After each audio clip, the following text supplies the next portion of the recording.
عارف ليه أول حب صعب ننساه؟ لأن أول حب بيبقى أول مرة قلبك يدق بالشكل ده، أول مرة تحس بمشاعر جديدة، أول مرة تتعلق بحد وتحس إنه كل دنيتك.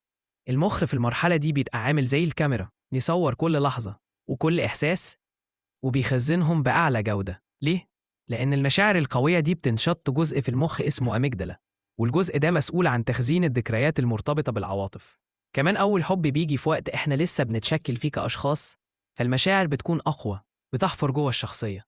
حتى لو الحب ده ما كملش أو كان مؤلم بنفضل نفتكره، مش علشان الشخص نفسه، لكن علشان الإحساس اللي عشناه وقتها. المخ كمان ساعات بيحب يجمل الذكرى، فيخليك تفتكر اللحظات الحلوة، وده بيخليك تحس إنك مش قادر تنساه. فالحقيقة أنت مش متعلق بالشخص، أنت متعلق بالإحساس، بالزمن، بالنسخة اللي كنت فيها وقتها. أول حب مش بيتنسى، بس بيتفهم، ولما تفهمه تقدر تسيبه يمشي من غير ما يوجعك. لو الفيديو مفيد ليك اعمل لايك وما تنساش تشترك في القناة.